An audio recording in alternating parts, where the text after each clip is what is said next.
After 100 hours with Expedition 33, I can confidently say that it's one of my favorite games of all time. I have not put in 100 hours with this game. I'm closer to maybe 50, but this game was absolutely phenomenal. It was an incredible experience.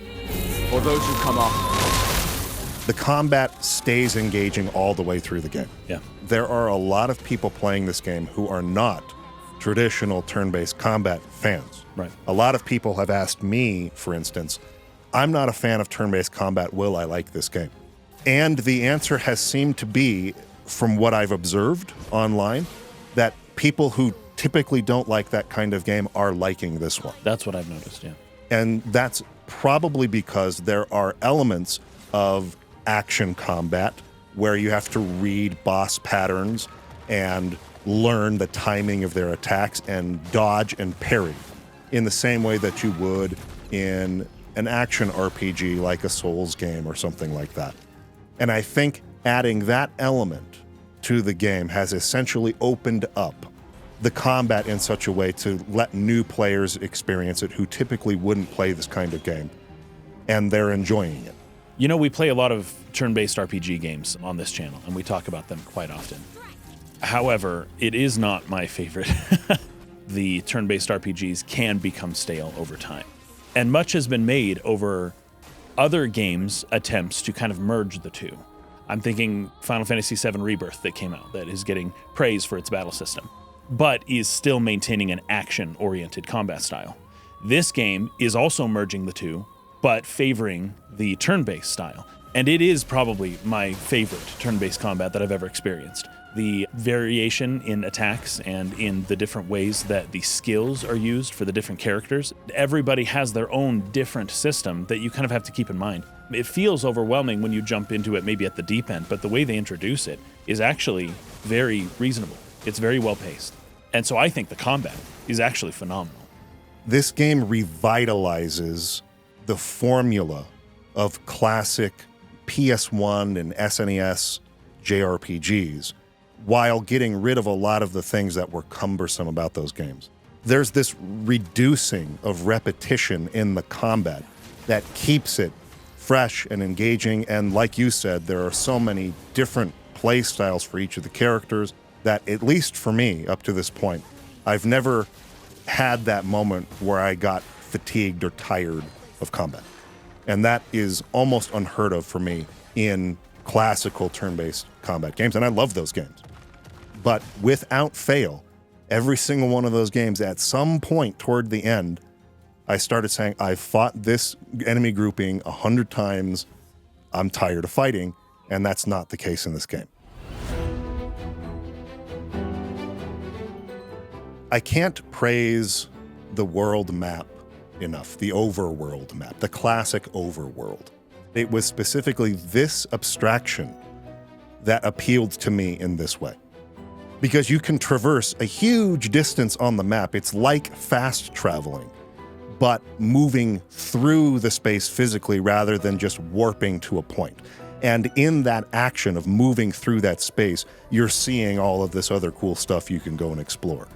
The airship vehicle in classic RPGs was created for this purpose, so that instead of using a warp spell to go from one point to the other and missing all of this stuff in between, you could still move quickly from point A to point B, but you would see all the cool stuff the developers had put in the game and want to go look at them. And this style of overworld map has only existed on the fringes of JRPGs in the modern age for the last 20-something years. In the mainstream, in games that are designed at the highest level and with the highest budgets, they have more or less abandoned this style of map creation. And I love to see it come back in such a strong way and to be enjoyed by such a huge number of people now. What has become quickly one of our most viewed TikTok videos is you talking about Esquier and what it means to you to be able to, explore new terrains and all of this stuff. Probably a quarter of the comments on that particular little clip that we put out are, what in God's name is that thing? When you meet SK in the game, it makes sense, right? Yes. You know what you're looking at. But without knowing who this is and what it means and what it represents, I was like, because the line from the trailer is, "Let's sail like a snail." And I'm like, is he a snail? Like what is this? What am I looking at? This is a weird sluggish, like a bug. He looks like a weird bug that we're riding on top of. It just looks creepy. And of course, when he lands or if you see him walking around, it's charming and wonderful. I love SK as a character. I also love the camera effects that they put onto this overworld map, especially when the camera's close to the characters. You get almost like a tilt shift. Like it really does feel like they're traversing a diorama map. It helps you to know that it is an abstraction as opposed to this is legit reality. Yeah. And it also exposes you to different elements of the beauty of this world all at once. You can see the bright yellow tree world right next to the bright red tree world, right next to the place that's more green, right behind a mountain with snow-capped peaks. You can see it all at once in a way that maybe when you're in it, it's difficult to actually see that from this overworld perspective. You get to appreciate the beauty of this world in a whole new way. That I think was a major theme of this game, is beauty in all of its different facets. Speaking of SKA, I want to kind of dovetail just in characters in general. Yeah, And yeah. there are a lot of really lovable characters in the game. Tons. SKA is SKA. becoming people's favorites. I'm seeing I that love that being guy. a thing, the wee woo part, right? Yeah, I won't go into more detail about that, but he's very funny. So the game has this really great balance of dark and heavy and really tragic content with this really lighthearted and funny tone that is not overbearing. It doesn't bury or undermine the serious stuff. It just gives you a breath. This game does really well at that in general, pacing-wise, of giving you a moment to breathe after something really hard happens. Not only with the funny stuff, but also just with heartfelt conversations between the main cast. There's a great little relationship system where you go to the camp and you talk to them and you build relationships with your crew. And through that, they can also level up certain abilities and skills that you can use during combat. So it actually has integration within the gameplay as well. I really like it. On top of that, there are lots of great mini games, like the beaches, the gestural beaches that you go to. That's right. Where you can do little Parkour. fun mini games and just ways of breaking up the gameplay where you're not just walking forward and fighting over and over and over again. I do want to bring up, at least, that it was confirmed that in the first 3 days, this game sold 1 million copies. That's awesome. Yeah. I cannot be happier for them at this success that they're seeing, especially. Have you looked much into the developers themselves? Do you know where they came from and where they used to work? They came from Ubisoft, right? Yes, and do you know why they left Ubisoft? Because it sucks working at Ubisoft in the AAA industry, which is something we've been talking about a lot. Yes. How the AAA model is becoming unsustainable for the game industry. How it is choke holding creatives and badly mistreating the employees and churning out games that are simply chasing trends and not actually moving the industry forward in any meaningful way. Yeah. That's not to say there aren't good AAA games. There always are every year. Yeah. It's to say, on the larger scale of things, we're moving towards an unsustainable rate at which it is spending money to create these games. And we've been calling for scaling that back, using smaller teams, and making something that is sustainable and that is released at a reasonable price.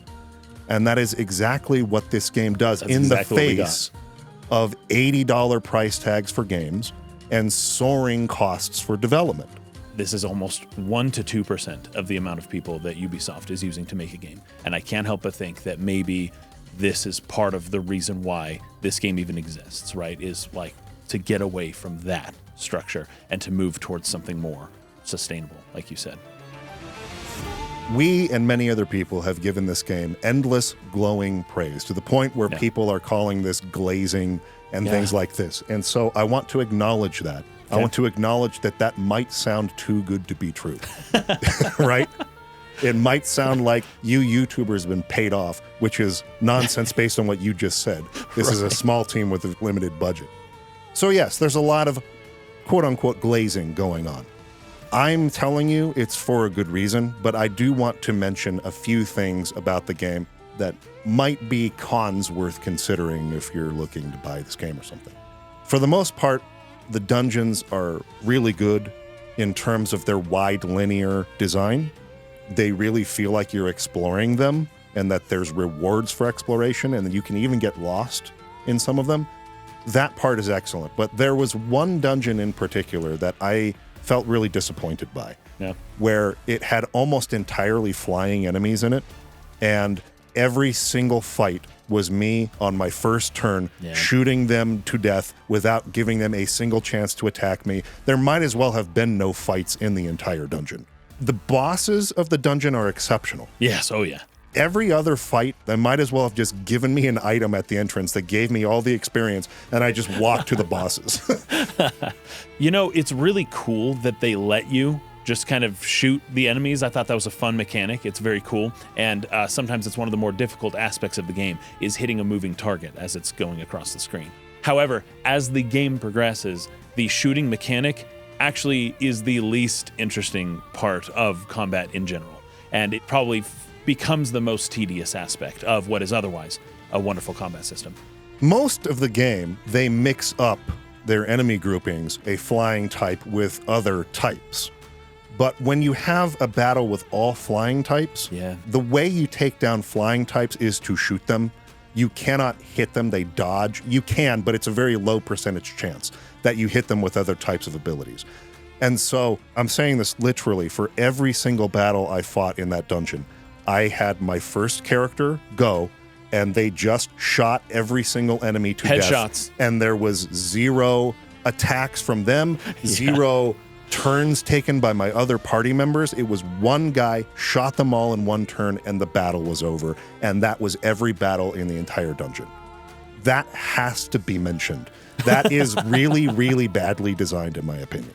Also, the first strike ability, when you approach an enemy on the map and you push R1 at a moderate distance, right? You have to get them right in that Goldilocks zone. But if you do the R1 move, then you get first strike. Enemies were rarely ever able to attack me first. That gave me a tremendous advantage. However, the bosses, of course, is a whole different story. That's a good point to bring up in conjunction with the point I just made about the flying enemies. The reason they couldn't attack me is because I always got first strike. Because you always got first strike. In other games, often you have to sneak behind an enemy and hit them from behind to get first strike. Right. In this game, if you hit them even while they're chasing you, you get a first strike. That's not common for this kind of game, and it does make the game easier.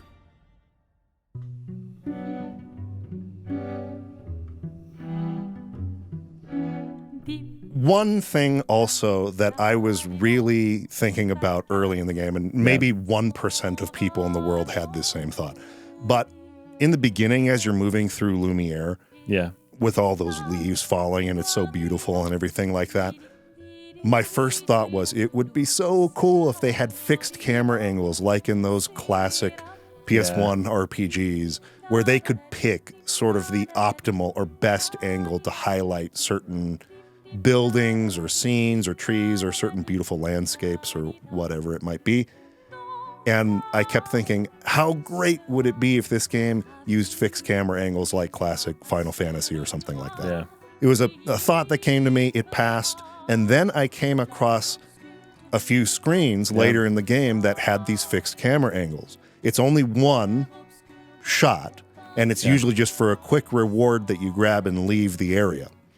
But it gave me this thought that perhaps somewhere along the line in development, the developers were thinking the same thing. They were thinking maybe we'll use fixed camera angles, and then for whatever reason decided against it. Okay. But then threw these in just for people like me. And it just built a trust in these developers that they know exactly what made these games special. Right. That they really understood the genre that they were in part trying to resurrect or bring back into the mainstream. And it just made me smile. It was just something that I knew they knew what I was thinking, and they threw that in there just to placate me. Nice. I'm also really happy to say that after finishing the story, that not only does it hold up or stay interesting or not jump the shark in any way, but that it sticks the landing to a degree where I was very moved at the end. There was one point in the story, I think you also brought this up to me at the point you had reached that, Yeah. where they have kind of a crazy twist. I wasn't concerned because I trusted them at this point, Yeah. but there was a crack in the door to the possibility that this might go off the rails. And I'm very happy to say that at the end, they absolutely tie this all together into a beautiful story with a beautiful message that is tragic and beautiful, which is very much tied into the core message of the game. It's the clair and the obscure. It perfectly encapsulates Kant's idea of the sublime, where terror and beauty somehow coexist, that somehow in the Venn diagram there's an overlap. And that is what this game is shooting for. And you're right, they're able to just nail it.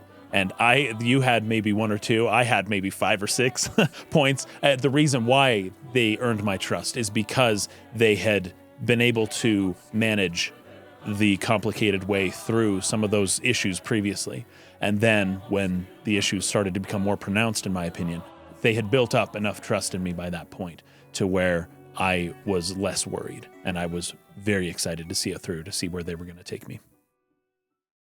Now, that's all we're going to say in this non-spoiler section of the review about the story, because we really think people should just go experience it for themselves. However, we are now going to move into a full spoiler section to discuss our thoughts on the story in greater depth. And if you have not played the game, please go play it first. Click off the video. Yes. Do not watch this part. Do not. I really don't want to ruin this for anyone.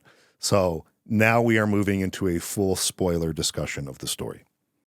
I'd like to start just by getting your overall take on the story. How did you feel when you finished it and you could take it all in its totality? I thought it was amazing. I felt an energy. I felt that I wanted to talk to someone about this, first of all, which is why I love this podcast. Also, I just wanted to go hug my wife or my kids. This is a fun little fact. As of the day this video comes out, yesterday, my wife just turned 33 years old. Oh, my goodness. Yesterday. Oh, my goodness. So it came at an interesting time, I suppose. And I just I felt this emotion of just love and appreciation, while at the same time thinking about different ways that the sadness and sorrows of life have impacted me and others that I know. Yet amidst weeping there is joy, as Tolkien said. Another really clever way that this team has shown how well they understood the genre they were trying to take inspiration from was that they found a way to make 33 old. I know. They make fun of that in the game, too. I think Gustav says something like, once upon a time, 30 was considered young. And Mael just laughs at him. It's like, no way. Like in old JRPGs, they have the old guy character who comes in and they're like 30 years 30. old. Or in Xenogears, Cyan was 29. Or Auron in Final Fantasy X, who might be 38 at most or something like that, which is our age. So it was funny that they found a way to make 30s old in this world. And I feel like that was a very deliberate thing to kind of call back to that. But to go along with what you were saying, I felt the same way when the game came to an end. Essentially, the story is this. A husband and wife have lost their son, and their daughters have lost their brother. And they are each dealing with that loss in a different way. They happen in this fantasy world to be a family of magical painters. So they can paint canvases that are worlds that actually come to life. And they can enter those paintings and live in them. And the mother has taken one of her son's canvases, and a piece of his soul still lives in that canvas. And she has gone into that canvas to live there with a painted version of him and retain or delay the moment of having to let go of that relationship, to let go of her son. Her husband is now not only mourning the loss of his son, but his wife, who has now abandoned her family in desperation and mourning and sadness and grief. They're almost like gods creating worlds, but they're gods who are creating worlds to escape their lives and the pain that they feel in their lives, to try to live a life where they can have a lifetime or many more years with this person that they've lost in the real world. And he is against this for reasons that I think for a lot of us are obvious. You cannot just put off this grief forever. And so he goes into the painting with the goal of destroying it and forcing her back out and forcing her to face the death of her son. And this was something along the lines of Expedition Zero, right? Yes. That he was on that expedition, and the goal was, we're going to end the paintress, which will thus end the whole painting. So from a certain point of view, I think a lot of people might look at what Renoir says and say, he's right. Right.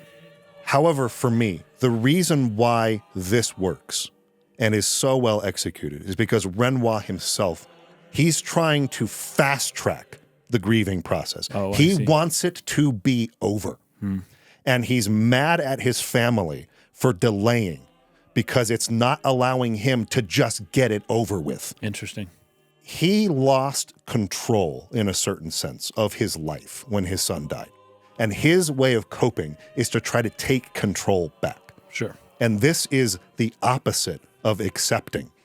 So he's also not approaching the grieving process in a healthy way. And he mentions this right at the end of Mael, and that was the moment where everything clicked for me. This game is not trying to say what the correct grieving process is. Right. That would be quite the task. It is trying to say that there are more than one, Sure. and that there are more than one way of running away from it. And everybody here is doing it the wrong way, so to speak. Yeah, it's like with good reason, having lost a child, but it is just a dysfunctional family. They don't know what to do. They don't do the right things. And they don't know how to talk to each other. And the truth is that the father needs to give some trust to the rest of his family, which he does learn in the end. I've known families that have lost children, and it's rough, but they kind of turn on each other sometimes, that they get a little upset, or if you hadn't done this, or like I know a girl who died of leukemia, and it destroyed her whole family. Her parents ended up getting a divorce afterwards. It is a difficult task to maintain the cohesion of the family. And it's not even just about the grieving process for losing a loved one. It also gets into the process of a person accepting their own mortality and wanting to move on, and others trying to force them not to do that. Yes. Because Verso is ready to die. And that's why I love the choice in the end between Verso and Mael. Some people will feel, yes, I'm with Mael. I want to preserve my time with the people I love. That's a good thing. But when another person feels differently, I don't want to preserve. Right. I am do you do? satisfied with the life that I've lived. I'm ready to go. Forcing that person for your own selfish reasons. I want to have a life where I don't have to deal with that, like other people get to have.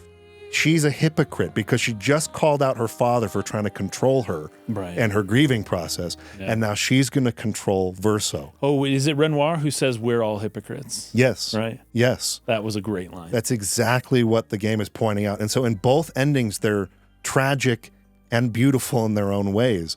But Mael's, to me, was exceptionally tragic. I think another thing that also we should bring up for maybe those people who prefer Mael's ending, there is a great sense of loss that you see at the end of Verso's scene as well, which is once everybody is gone, once they've left the grave, they finally held, funeral rites for their dead child, and now they leave, but Mael stays there, and she sees an image of the party, right, of Ciel and Luna and even Gustave and all of them, and then they fade away. And so the idea for Renoir was, oh no, I lost a son, I don't want to also lose a daughter, I don't want, all of this stuff, this whole mess. He's like, why would I lose two people or three? He's about to lose his whole family, actually. Then it's like, okay, if you would just stop doing this, then the family can get together and move on. But now the complication is that Mael has these new relationships, and instead of just losing a son, now she just lost every friend that she had for the last 16 years or however long. Alicia says, I pity those who know not that they are not. Like that whole line was interesting. But in order for this world to exist, they have to know not that they are not. She who paints wonderful things and he who guards the truth with lies. Do you remember that line? the he who guards the truth with lies could be something. I think it applies somewhat to Verso because they keep getting mad at him for not telling them the truth, right? And it just happens over and over. There's also the permanent eclipse that's like always happening in their world. There is something about the true sunlight is not able to shine through because something's blocking it. But in Mael's ending, she becomes the one who protects truth with lies. There's no way that everyone around her is stoked about the fact that they know not that they are not. Somebody has to maintain that illusion. And so Mael is maintaining the illusion, knowing she's covering everyone's eyes, while at the same time kind of forcing Verso to play his role. It's so sick. Like there's something so sick about that. It is. But she is sick, and it's not her fault. Yes. And that's Expedition 33.